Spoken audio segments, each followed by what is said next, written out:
saying congratulations for becoming pastor.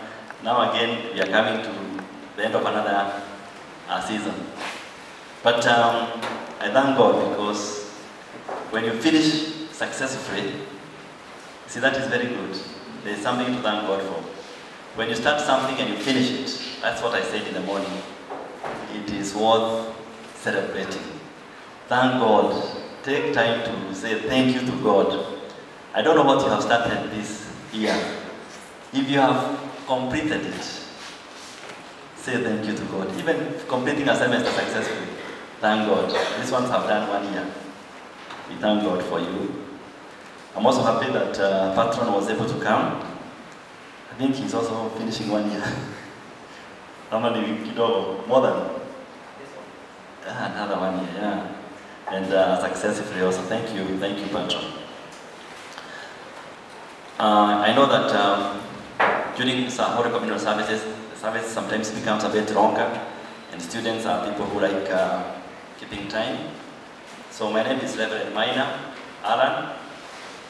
I love the Lord as my personal Savior. I met Christ while I was in school, and I would not be here preaching. That's what I can tell you if I never met Christ. I don't know where I will be.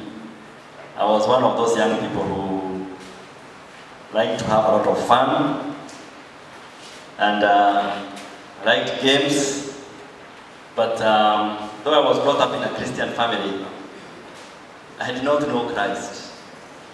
Though I had taught Sunday school, I did not have Christ in my life. And so I went to school and was just one of those students in school. But I came to know Jesus there, and he changed my life. And I went home and told my parents, I have come to know the Lord Jesus Christ. And my father was, that is good. And my mother rejoiced. She was very happy. And there are other people in my family who have come to know the Lord afterwards. And I keep praying that all may get to know Jesus Christ as the Lord. I like persuading them, talking to them. Yes. And I'm happy I can stand here to share something about Jesus. I still remember my days in school. I remember many of those people who came to preach to us. And so when I stand here, I take it as a privilege and an honor, and I know that it is a very important occasion to stand for young people like you who will go and serve in many capacities in this nation. So I'm going to meet you later in different capacities, and I'll be happy to see you. And I'll even be very, very, I'll glorify God even, so much. If I meet you and you are talking about Jesus and what he has done for you in your life, those many years that God will give us.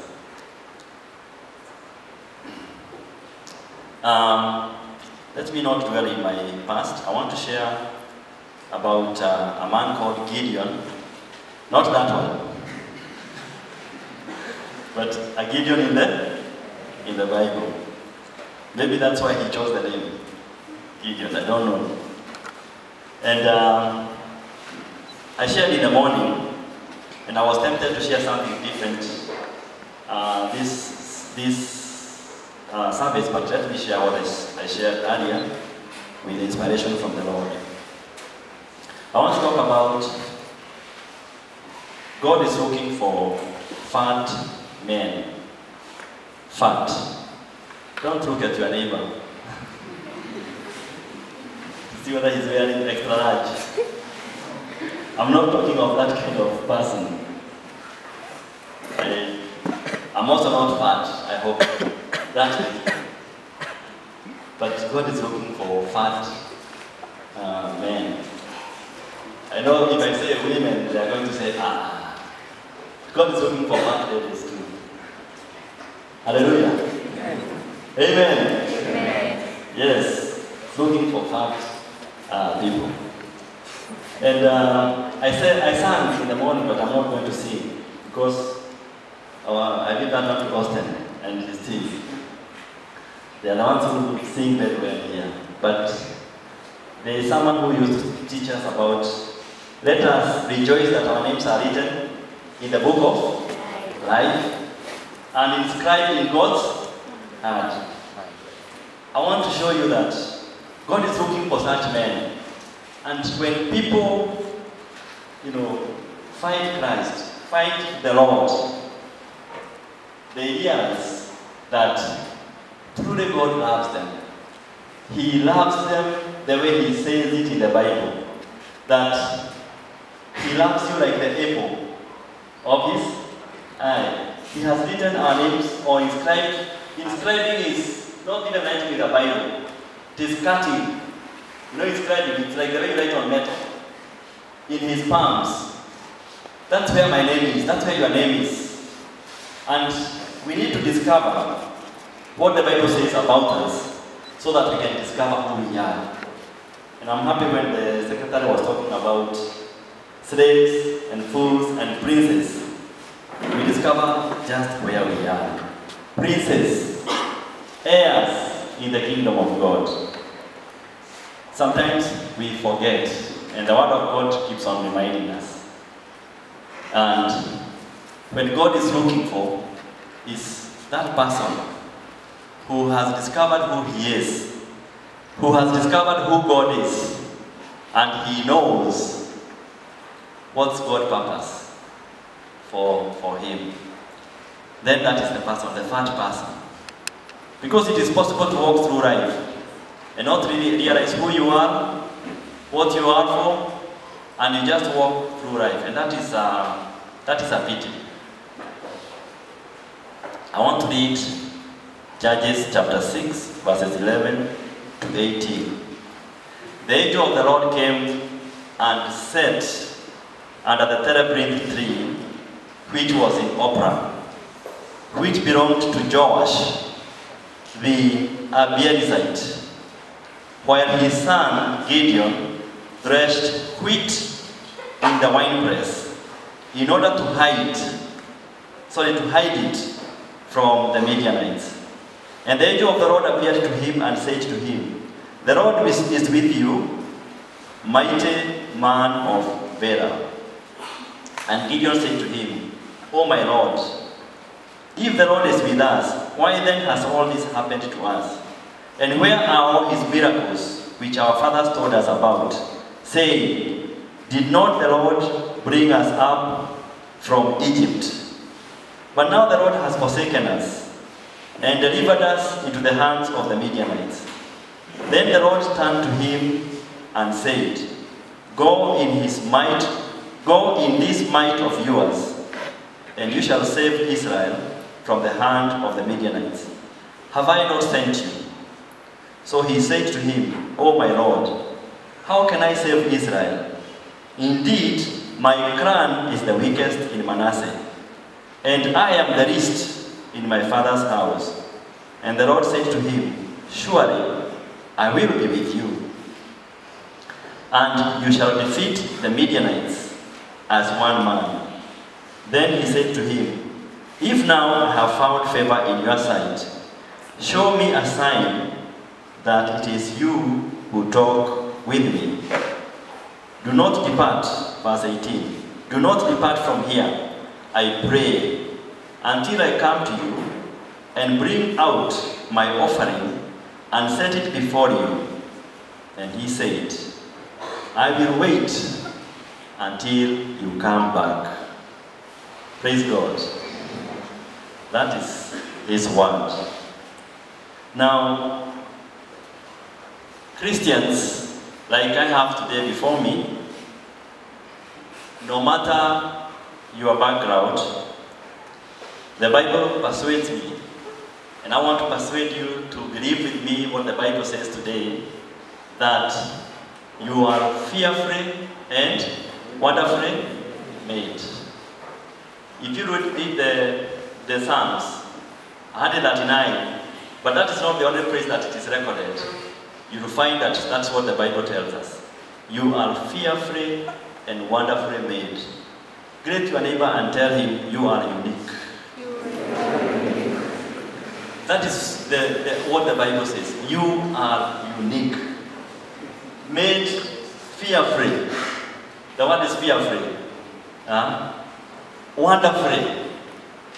That is how it is. And yesterday I went with some students to Karatina for games. And I was really impressed. I have not gone to students for games for a long time. But I watched some of those students doing their thing, the games that they are talented to do. And I could see talent which has been developed over a long time. But I could see the uniqueness and the characters of those young people as they displayed their talents.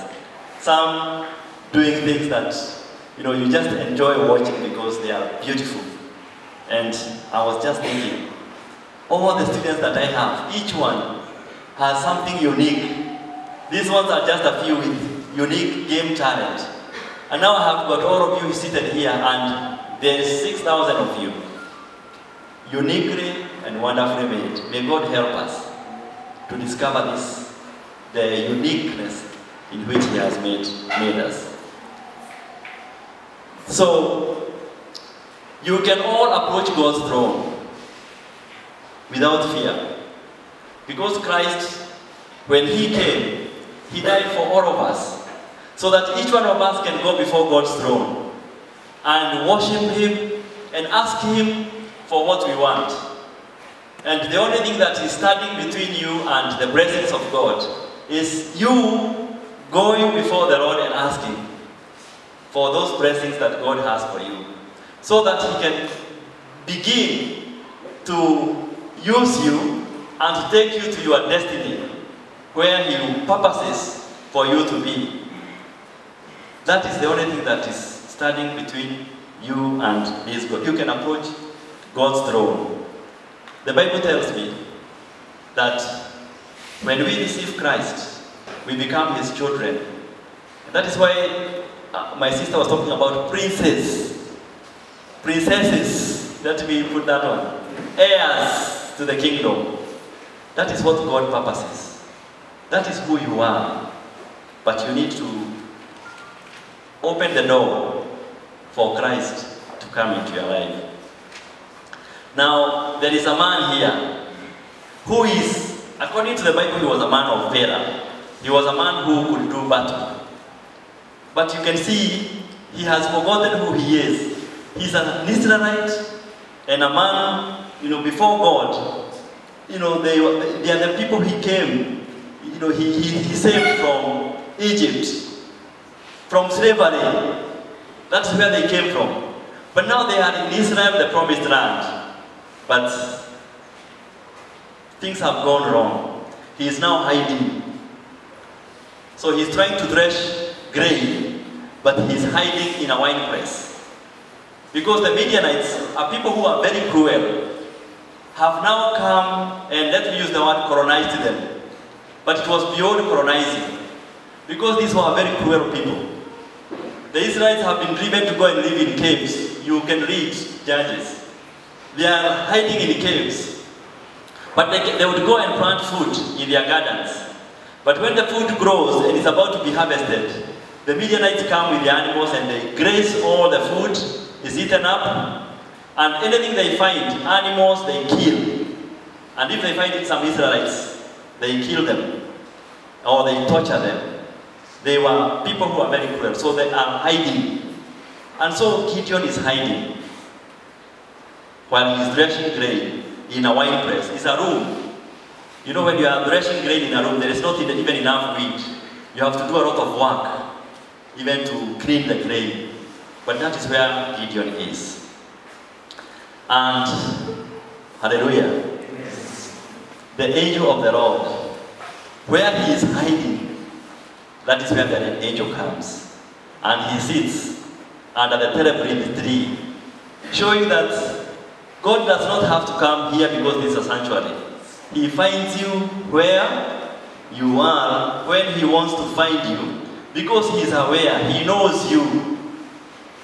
God knows you by name.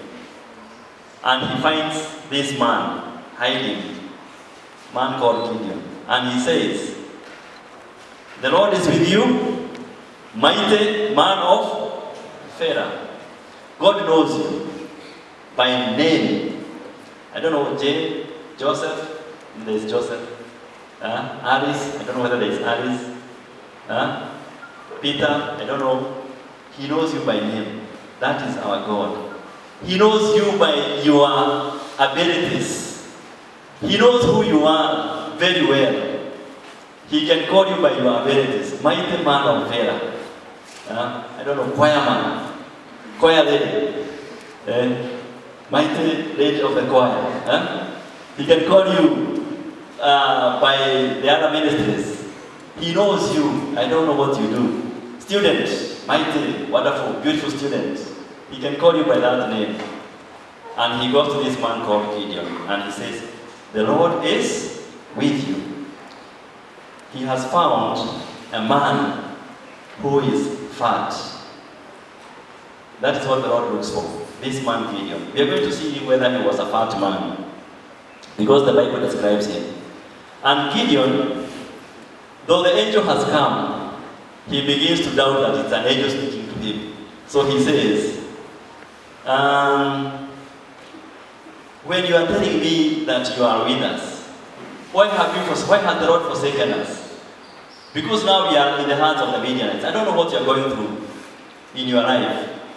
Students go through many difficulties, or you may have gone through difficulties and you have thought, the Lord has forsaken me.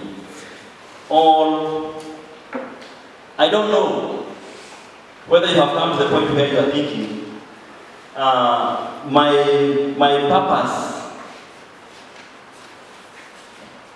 cannot be realized now, because now I am in the mercy of my enemies. But even in those difficult times, the Bible is telling me that these students do not need to go through difficult times like the Midianites, because they can read the Bible and see that even during those times when you have thought that maybe the Lord is not with you, even though you are not going through difficult times like this, He is with you. Because when you read it and you trust the word of God, then you know that He is with you. These people, when they were in that trouble, the first thing that God did was to send a prophet. We are told that the prophet told them that the reason why you are going through these difficulties is because you have forsaken God. You have forsaken God.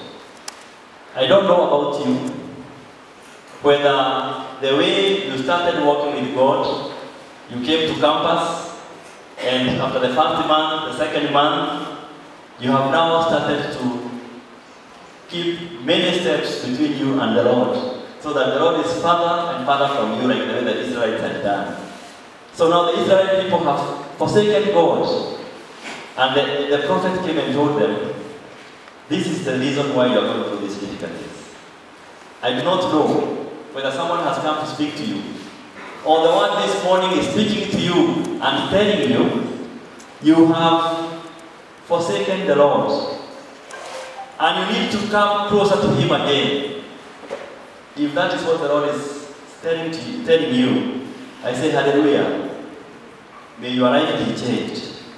Because the people of Israel, that is what they were told. You have forsaken the Lord. That is why you are going through these difficulties. But even through that time, even though these people have forsaken God, the angel of the Lord still comes to Gideon. And the Lord sends a prophet to the people of Israel to speak to them. You'll find that there is a prophet who came and told the people of Israel this. So, God's people will come and speak to you, even here in the university. You will come to this service and the word of the Lord will be telling you, you are moving further and further from the Lord. You need to go closer. And God is looking for you, man who is or woman who is fat. We hear God all the time, but sometimes we doubt. But God still loves you, even when you doubt. So, I don't know whether you think you are very sinful, you have completely lost it. God is saying, I still love you. I'm going to send people to speak to you.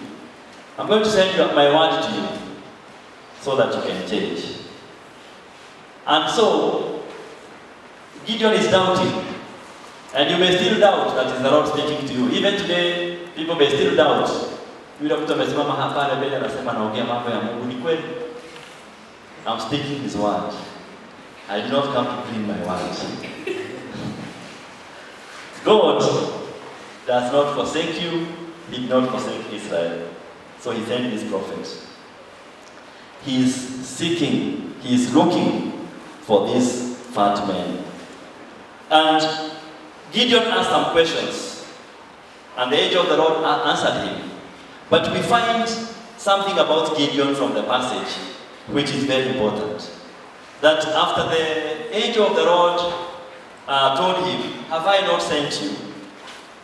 Then he said, let me know that it is you speaking to me. This is a man who is saying, I'm listening, God. I'm hearing. I want to be sure because I want to go forward and do what you want me to do. And that is a heart which is very, very valuable in God's sight.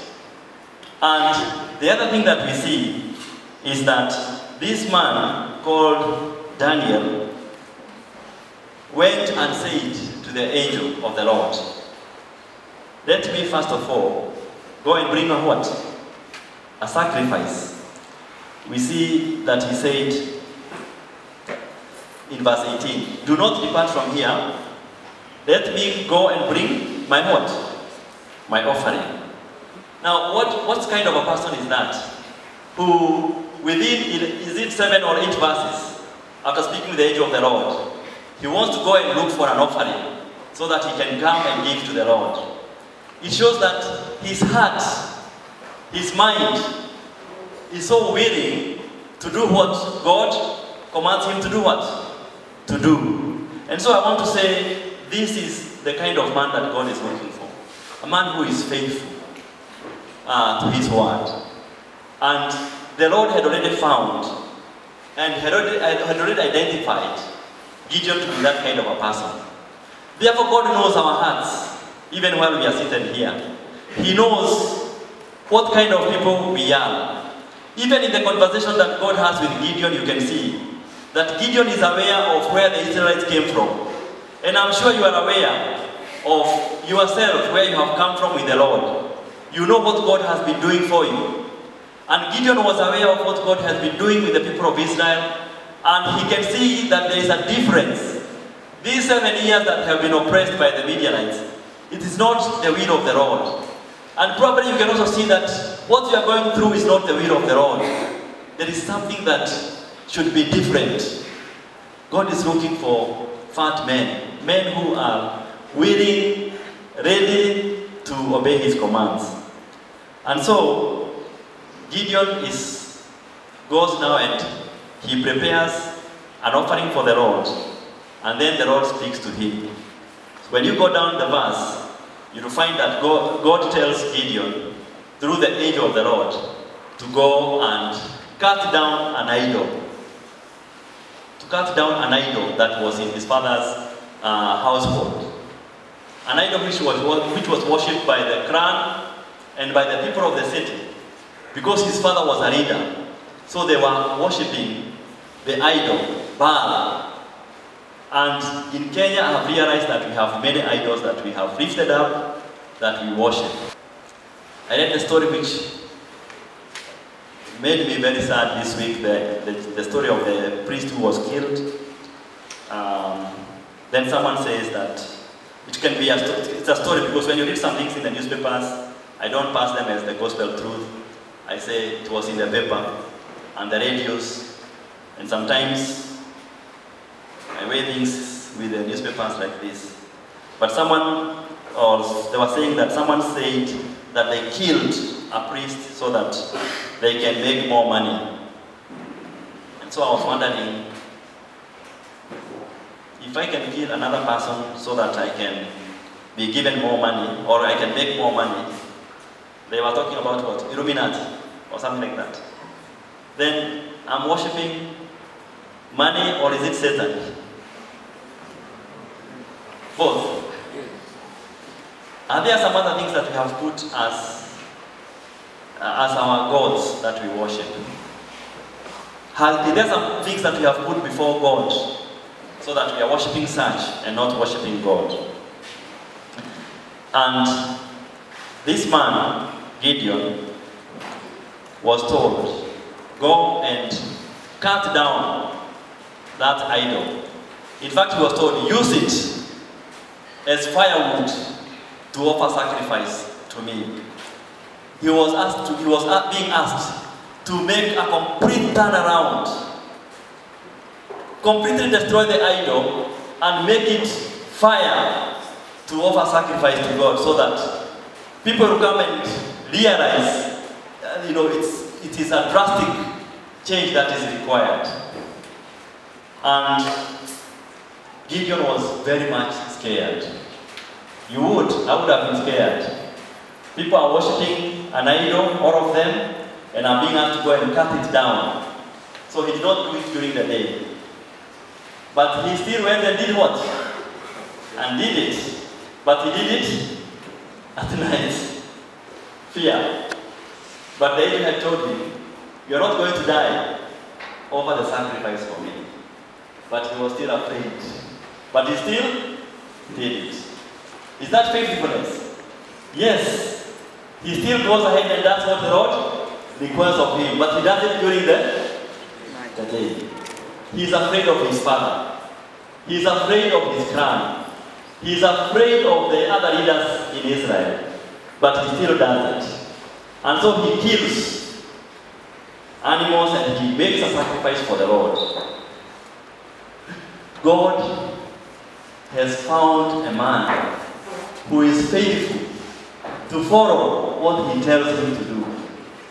Are you faithful? Have you been faithful the last week to what the Lord requires of you? Or have you just been thinking about myself? Have you had some time with the Lord? Or have you been praying? God help me. I do not have enough time to pray because I'm late. You will understand. Is that what you've been praying, those prayers? Have you had some time to read from His Word? Or have you been saying, I always have the Bible. After I finish school, I'm going to read it. Or maybe some of the evenings, I'm going to get some time. After all, I always have it and there is no exam which is going to be sent from the Bible. I don't know how you've been regarding, dealing with God's Word.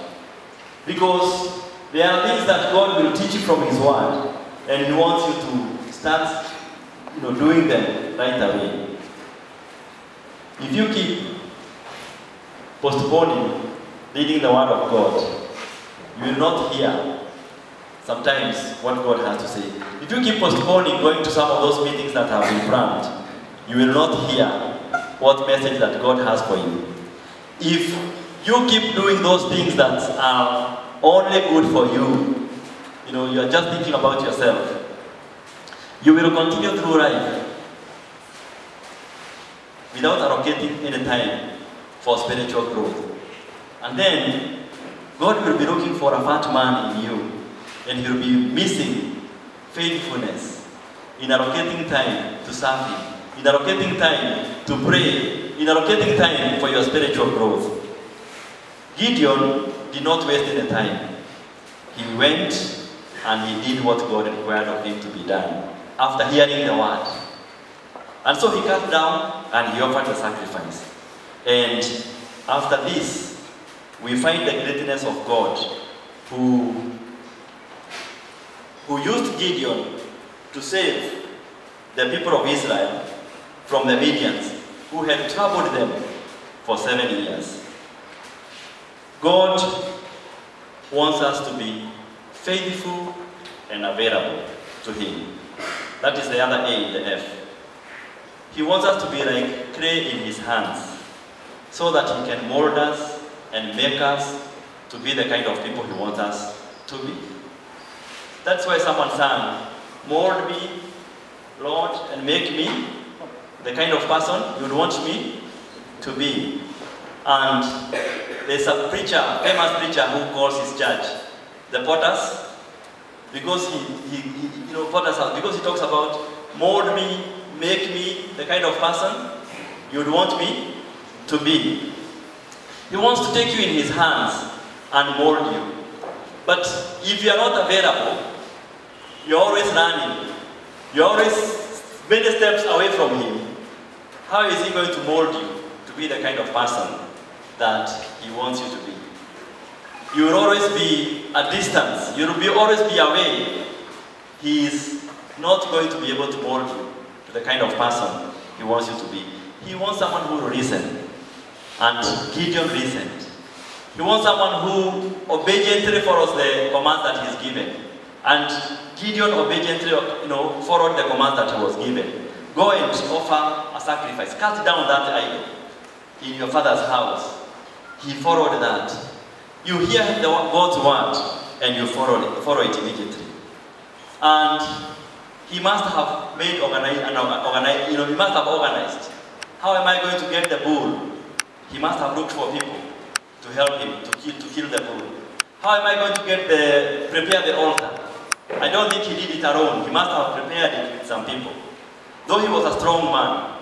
And then he offered the sacrifice there. And the people did not know until morning that there was, that the idol had been torn down. And they came and found in the morning the second bull of the sacrifice on the fire. This is a man who gave the whole night, to do that. He obeyed the Lord's command. You see, he hears, then he just follows it. He is faithful, he is available. That is the man that God is looking, in this congregation. If you are that kind of man, then you should read on to see what God did with, or what God does with those bad people. Now, Gideon, after he obeyed the word of God, then the angel of the Lord now leaves him, and Gideon is now, fulfilling God's word. But now it is not just Gideon. He was told by the angel of the Lord, I'm going to be with you. A man who is faithful and available finds God walking with him on a day-to-day basis. Because he can hear, and what God tells him, he does. And then he sees the results. So it's like now he keeps on being propelled further and further towards making exploits for the Lord. Have I not sent you? And so Gideon, that is what Gideon is doing. He's just moving forward, following God's command. I will be with you. It's a promise that God promises to bad people. God wants to use you today, but probably you are making excuses. Probably you are giving excuses. If I commit to the Lord, what will happen to my friends who have not committed to the Lord? Will they still continue to be my friends? There are many young people who are very much scared of their peers. Like Gideon, they are afraid of their peers. The Lord is saying, it is not the peers. I'm going to be with you. What about my girlfriend? Some men have girlfriends. What will happen? It is not the girlfriend. The Lord is going to be with you. Gideon could have asked many questions. Like he was doubting, he only doubted whether it was the Lord speaking with him. He did not ask anything else. But there are people who give many excuses. I'm not strong enough. Okay, Gideon was strong. So someone can say, I'm not strong enough. But he said, well, I'm the least in my father's house, and I'm not a very strong man. How am I going to save the Israelites from the Midianites? I don't know whether strength comes towards accepting the Lord Jesus Christ, or serving Christ, or following the command that He has given you. But God wants for you to know it's just an excuse. Because he demonstrated to Gideon, it is not by numbers, but it is by my presence and my power. Being with you is all that you require. I don't know whether you are giving excuses that I do not have enough education, and I would like to say you are in university because you don't have enough education. Hallelujah. See, that's why you came to school, because you want more education. But Gideon did not go to university, did he? But he was still used by God, isn't it? But you being in university, God wants to use you in a bigger way. And the reason that you are here, God is aware you are here. So make exploits for Him by first of all accepting Him as your Lord and Savior, then becoming faithful and available to Him, and then let Him make you arrive at your destiny. For all those who are afraid, tell them to go home. How many of you here are afraid to stand out for the Lord and share the Lord's kingdom? The Lord might just tell you, go home. You see, 22,000 out of 32,000 were told to go home. They are not going to do what? To fight. God is not condemning them, but because they are afraid, they are not going to help win the battle. So they were told to do what? Because I think they had come from their caves, and they were saying, let us go and see what this man Gideon is going to do. So they're not going to fight. They're going to see what Gideon is going to do what? To do. And God told him, tell them to go home. It is not by numbers. And then God said, no. These are still too many men. So He said, let us give them a test. All those who, let them go to the river to drink water. And again, 9,700 were found not to be alert, not to be committed, like the army that God needed. Yeah? And they were told, tell them also to go, 300, to fight cruel people, difficult people who have oppressed them for 7 years. And Gideon, the man of God, now he's become completely teachable. He believes that if God says, I'm going to go with you, it is enough. So he goes out now with how many? 300. And he had how many? 32,000. The Lord be praised. Do not give in excuses. Do not give in excuses. Become faithful and available and teachable. And then allow God to use you to achieve or to take you to your destiny. And you will be surprised and amazed what God will do through you for His kingdom. The battle was won because there was a faithful, available, teachable man, a fat man.